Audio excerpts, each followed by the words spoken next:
நல்லா வாழணும்னு நினைக்கிறது அரசியலா இல்ல ஒரே ஒரு குடும்பம் மட்டும்? நமக்கு எதிராக இவங்க பண்ற செயல்கள் ஒன்னா ரெண்டாங்க. மாண்புமிகு திரு முத்துவேல் கருணாநிதி ஸ்டாலின் அவர்களே, பேரை மட்டும் வீராப்பா சொன்ன பத்தாதவர்களே, தடையை மீறிய மக்களை பார்க்கணும்னு முடிவு பண்ணிட்டா போயே தீருவேன். நேத்து வந்தவெல்லாம் முதலமைச்சர் ஆகணும்னு கனவு காண்றான்னு சொல்றீங்க. அணை போட்டு ஆத்த வேணும்னா தடுக்கலாம், காத்த தடுக்க முடியாது. தமிழக வெற்றி கழகத்தோட இரட்டை போர் யானை வாகை மலர் கொடி தானா பறக்கும். சின்ன பொண்ணுங்க, வீட்டுல இருக்கிற பொண்ணுங்க, வேலைக்கு போற பொண்ணுங்கன்னு இவங்க எல்லாருக்கும் நடக்கிற கொடுமைகளை சொல்ல முடியல சார். என்னுடைய சகோதரிகளான தமிழ்நாட்டு பெண்கள் தான் உங்களுடைய அரசியலுக்கு ஒரு முடிவு கட்ட போறாங்க. உங்க சீக்ரெட் ஓனர் மாண்புமிகு திரு மோடிஜி அவர்களே, ரெண்டே ரெண்டு பேருக்கு நடுவுல தான் போட்டியே. ஒன்னு டிவிகே, இன்னொன்னு டிஎம்கே.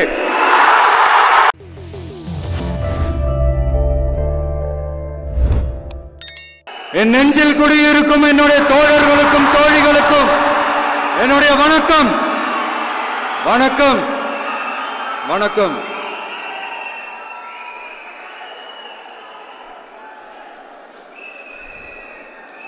கதறல் சத்தம்லாம் எப்படி இருக்கு?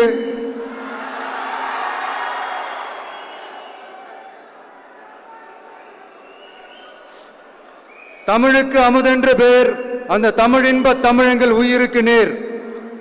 இன்னைக்கு தமிழ்நாடு இருக்கிற சூழல்ல நாம் ஒரு புதிய வரலாற்றை படைப்பதற்கு தயாராக வேண்டிய அவசியத்தை நீங்க எல்லாருமே நல்லா புரிஞ்சு வச்சிட்டு இருப்பீங்கன்னு நான் நம்புறேன். அரசியல்னா என்னங்க? ஒவ்வொரு குடும்பமும் நல்லா வாழணும்னு நினைக்கிறது அரசியலா இல்ல ஒரே ஒரு குடும்பம் மட்டும்?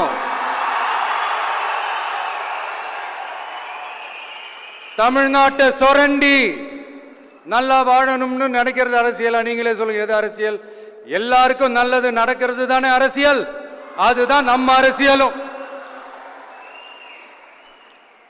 காட்சிக்கு திராவிடம், ஆட்சிக்கு திராவிட மாடல்னு தினம் தினம் மக்கள் பிரச்சனைகளை மடைமாற்றி மக்கள் விரோத ஆட்சியை மன்னராட்சி போன்று நடத்துற இவங்க, நமக்கு எதிராக இவங்க பண்ற செயல்கள் ஒன்னா ரெண்டாங்க. மாநாட்டில் ஆரம்பிச்சதுங்க.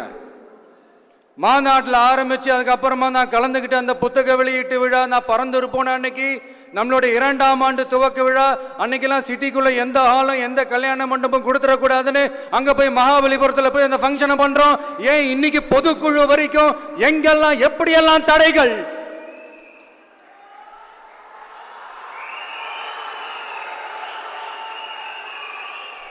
ஆனா அத்தனை தடைகளையும் தாண்டி நம்மளுடைய தோழர்கள் சந்திப்பு நிகழ்ச்சிகள், மக்கள் சந்திப்பு நிகழ்ச்சிகள் தொடர்ந்து நடந்துகிட்டு தான் இருக்கும். அது தொடர்ந்து நடக்கும்.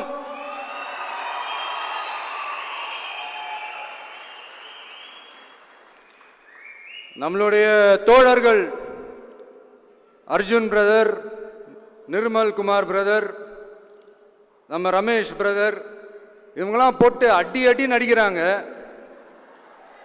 நாமளும் அதே மாதிரி அடிக்கணுமான்னு மனசுக்குள்ள ஒரு யோசனையா தான் இருக்கு.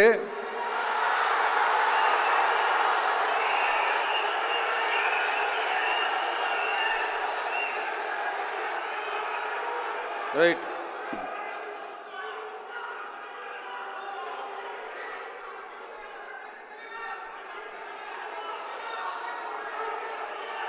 ஓகே, ரைட், புரிஞ்சிச்சு.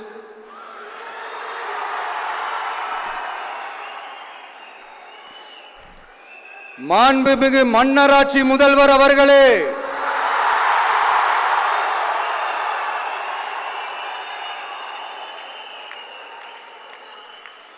மாண்புமிகு திரு முத்துவேல் கருணாநிதி ஸ்டாலின் அவர்களே,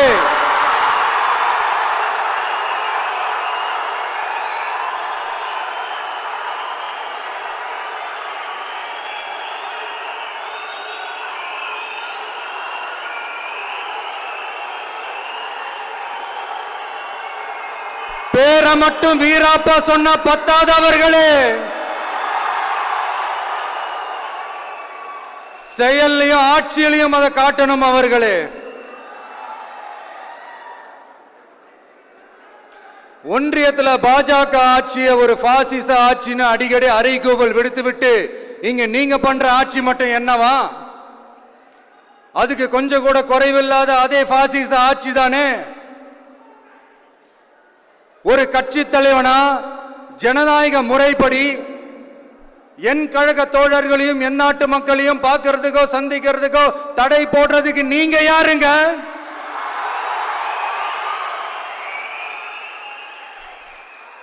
தடையை மீறிய மக்களை பார்க்கணும்னு முடிவு பண்ணிட்டா போயே தீருவேன்.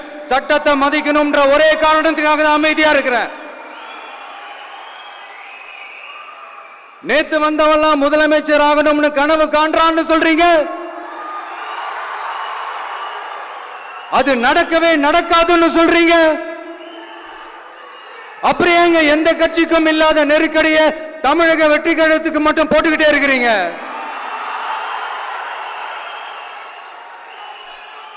அணை போட்டு ஆத்த வேண்டும்னா தடுக்கலாம், காத்த தடுக்க முடியாது. அதையும் மீறி தடுக்கணும்னு நினைச்சீங்கன்னா சாதாரணமா இருக்கிற காத்து சூறாவளியா மாறும். ஏன் சக்தி மிக்க புயலா கூட மாறும். எனது அருமை தமிழக வெற்றி கழக தோழர்களே, நான் மாநாட்டில் ஒரு விஷயத்தை ரொம்ப வலியுறுத்தி சொன்னேன். அதே தான் இங்க நான் திரும்பவும் ரிப்பீட் பண்றேன்.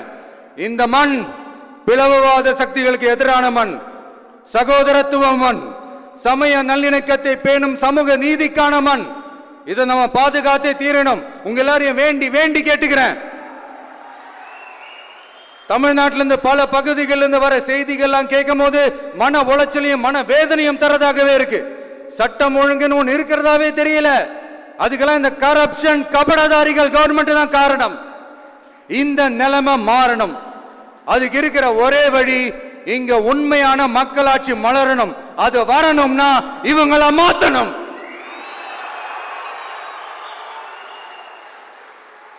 அதுக்கு என்ன வழி? அதுக்கு நாம என்ன செய்ய போறோம்? நம்மளுடைய தோழர்கள் டெய்லி மக்களை போய் பாருங்க, அவங்களோட பேசுங்க, ஒவ்வொரு தெருவுக்கும் போங்க, ஒவ்வொரு வீட்டுக்கும் போங்க, அவங்களோட பிரச்சனைகள் என்னன்னு கேளுங்க, அதை தீர்க்கிறதுக்கு என்ன வழின்னு யோசிங்க. அப்பதான் அவங்களுக்கு நம்ம மேல ஒரு நம்பிக்கை வரும். அப்படி ஒரு ஆழமான நம்பிக்கையை விதைச்சிட்டு அதுக்கப்புறமா நிமிந்து பாருங்க. ஒவ்வொரு வீட்டோட உச்சிலையும் தமிழக வெற்றி கழகத்தோட இரட்டை போர் யானை வாகை மலர் கொடி தானா பறக்கும், தானா பறக்கும்.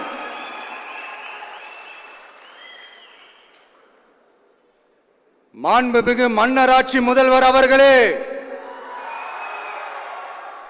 உங்க ஆட்சியை பத்தி கேள்வி கேட்டா மட்டும் ஏன் சார் உங்களுக்கு இவ்வளவு கோபம் வருது? நீங்க ஒழுங்கா ஆட்சி நடத்திருந்தீங்கன்னா பெண்கள் பாதுகாப்பு ஒழுங்கா இருந்திருக்கும், சட்டம் ஒழுங்கு சரியா இருந்திருக்கும். பச்சை பிள்ளைங்க, படிக்கிற பிள்ளைங்க, சின்ன பொண்ணுங்க, வீட்டில் இருக்கிற பொண்ணுங்க, வேலைக்கு போற பொண்ணுங்கன்னு இவங்க எல்லாருக்கும் நடக்கிற கொடுமைகளை சொல்ல முடியல சார்.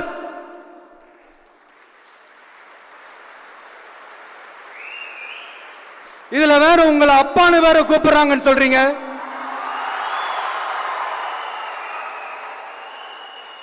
தினம் தினம் உங்களுடைய இந்த கொடுமைகளை அனுபவிச்சுட்டு இருக்கிற என்னுடைய சகோதரிகளான தமிழ்நாட்டு பெண்கள் தான் உங்களுடைய அரசியலுக்கு ஒரு முடிவு கட்ட போறாங்க, உங்களுடைய ஆட்சிக்கு ஒரு முடிவு கட்ட போறாங்க, உங்களுடைய இந்த அரசியல் வாழ்க்கைக்கு ஒரு முடிவு கட்ட போறாங்க.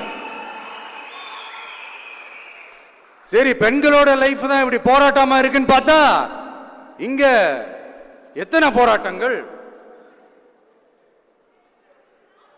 பரந்தூர் போராட்டம், அரசு ஊழியர்கள் ஆசிரியர்கள் போராட்டம், போதைப் பொருள் எதிர்ப்பு போராட்டம், வரி உயர்வு போராட்டம், மீனவர்கள் போராட்டம், போக்குவரத்து ஊழியர்கள் போராட்டம், சாதிவாரி கணக்கெடுப்பு போராட்டம், சாம்சங் தொழிலாளர்கள், டங்ஸ்டன், விவசாயிகள் போராட்டம், மின்கட்டண உயர்வு எதிர்ப்பு போராட்டம், இஸ்லாமிய அமைப்புகள், செவிலியர்கள், மருத்துவர்கள், இந்த மாதிரி போராட்டங்கள். இதெல்லாம் சும்மா சாம்பிள் தான். இது இன்னும் சொல்லிட்டே போலாம், இந்த நாள் பத்தாது. ஆனா இந்த எல்லா போராட்டங்களுக்கும் தமிழக வெற்றி கழகம் கூட நிற்கும்.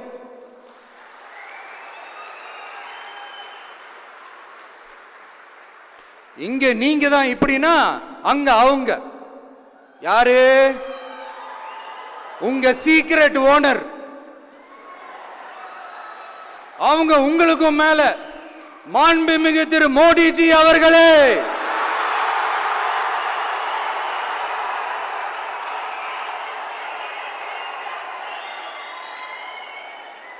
என்னமோ உங்க பேரெல்லாம் சொல்றதுக்கு எங்களுக்கு ஏதோ ஒரு பெரிய பயம் மாதிரியும் அப்படி ஒரு விஷயத்த சொல்லிடுறது. பேரை சொல்லணும், பேரை சொல்லணும், பேரை நான் ஒரு படத்துல சொல்லுவேனே, லியோவை பார்க்கணும், லியோவை பார்க்கணும், லியோவை பார்க்கணும்.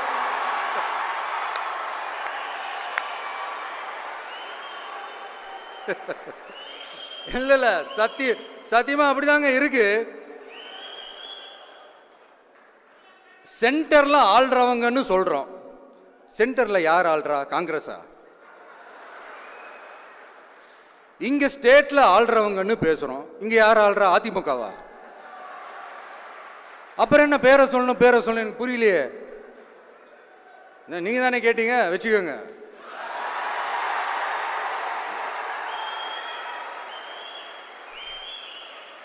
ஓட்டுக்காக காங்கிரஸ் கூட தேர்தல் கூட்டணி, கொள்ளையடிக்கிறதுக்காக உங்களோட, அதாவது பாஜகவோட மறைமுக அரசியல் கூட்டணி,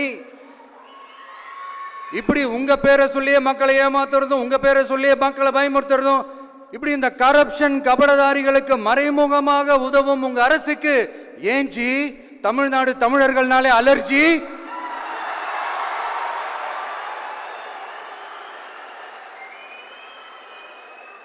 தமிழ்நாட்டிலிருந்து வர ஜிஎஸ்டியே கரெக்டா வாங்கிக்கிறீங்க, ஆனா தமிழ்நாட்டுக்கு பட்ஜெட்ல நிதி ஒதுக்க மாட்டேங்கிறீங்க.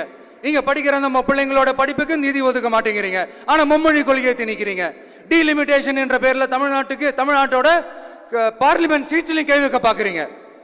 ஒரே நாடு ஒரே தேர்தல் நீங்க ஸ்டார்ட் பண்ணப்பவே புரிஞ்சிருச்சு பிரதமர் சார் உங்க பிளான் என்னன்னு, எங்கெல்லாம் எப்படியெல்லாம் எந்த திசைகள் எல்லாம் இந்த நாட்டை கொண்டு போலாம்னு. சார் உங்ககிட்ட நாங்க சொல்லிக்கிறதெல்லாம், தமிழ்நாட்டை கொஞ்சம் கேர்ஃபுல்லா ஹேண்டில் பண்ணுங்க சார்.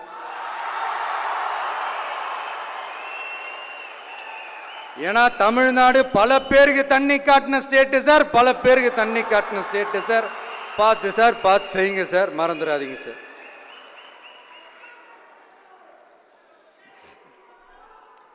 தமிழ்நாட்டு மக்களுக்கு இன்னைக்கு இந்த பொதுக்குழு வழியா ஒரு உத்தரவாதத்தை நாம கொடுக்க போறோம். நம்ம ஆட்சி, அதாவது உங்க ஆட்சி, உண்மையான மக்களாட்சி. தமிழக வெற்றி கழகம் தலைமையிலான அறுதி பெரும்பான்மை பெற்ற ஆட்சி, அதே சமயத்தில் அதிகார பகிர்வுடன் கூடிய ஆட்சி. அப்படி இந்த ஆட்சி அமைஞ்சதும் பெண்கள் பாதுகாப்பை 100% உறுதி செய்வோம்.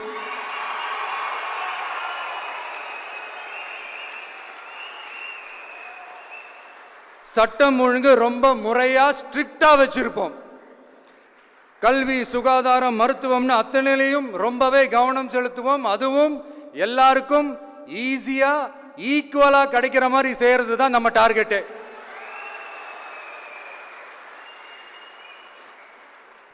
அரசு ஊழியர்கள், ஆசிரியர்கள், போக்குவரத்து தொழிலாளர்கள், மின்சார வாரிய ஊழியர்கள்னு தொழிலாளர்கள் பக்கமும் நாம கண்டிப்பா துணையா நிற்போம்.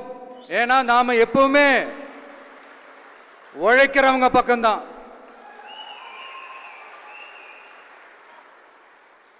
நம்ம தமிழ்நாடு விவசாய பூமி, இயற்கை வளங்கள் நிறைந்த மண். இந்த விவசாயத்துக்கும் இயற்கை வளங்களுக்கும் எதிரா எந்த விதமான ஒரு திட்டத்தையோ நடவடிக்கையோ கொண்டு வர்றதை எங்களால் ஏற்கவே முடியாது. எங்க மண்ணை, மக்களை பாதிக்கிற மாதிரி திட்டங்களை தயவு செஞ்சு செயல்படுத்தாதீங்க. அதை நாங்கள் எதிர்க்கவே செய்வோம். தமிழ்நாட்டை எல்லா வகையிலும் பாதுகாக்க வேண்டியது எங்களுடைய உரிமை, கடமை, கொள்கை எல்லாமே. The fundamental strength of politics is uncompromising principles and ideologies. Periyar's social justice, Kamaraj's honest administration, Ambedkar's equal justice and equal opportunity, Velu Nachiyar's social inclusivity and communal harmony, Anjali Amal's fighting for water resources were the reasons for choosing them as our party's ideologues and policy leaders. I would like to mention here with pride that we are the first political party to declare two historic women icons who are India's freedom fighters from Tamil Nadu as our party's ideologues and policy leaders. இப்படி ஒரு ஆழமான நம்பிக்கையுடன் வரும் 2026 தமிழ்நாடு சட்டமன்ற தேர்தலில் ஒரு மாபெரும் அரசியல் மாற்றத்தை கொண்டு வந்து மக்கள் சக்தியின் உதவியுடன் மக்கள் விரும்புகிற ஒரு நல்ல அரசை அமைப்பதில் உறுதியாக இருப்பதால்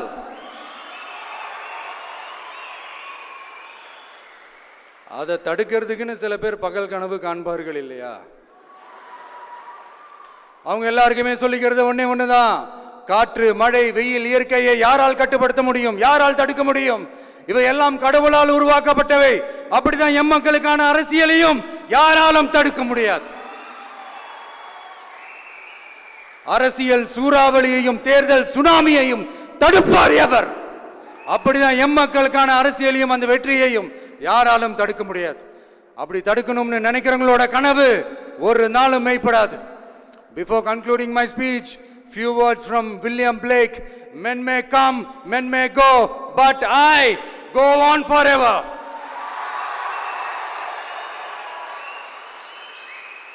ஞாலம் கருதினும் கைகூடும் காலம் கருதி இடத்தார் செய்யின். ஏற்ற காலத்தையும் இடத்தையும் அறிந்து ஒரு செயலை செய்தால் பூவுலகம் முழுமையையும் வேண்டினாலும் அது கைவசப்படும் என்ற திருக்குறளுடன் என்னுடைய நன்றி உரையை நிறைவு செய்கிறேன். பார்த்துக்கிட்டே இருங்க, அடுத்த வருஷம் இது வரைக்கும் தமிழ்நாடு சந்திக்காத ஒரு வித்தியாசமான ஒரு தேர்தலை சந்திக்கும்.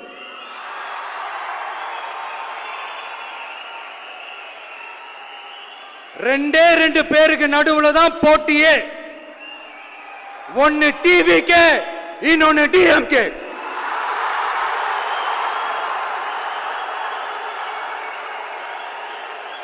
கான்பிடண்டா இருங்க, நல்லதே நடக்கும், வெற்றி நிச்சயம்.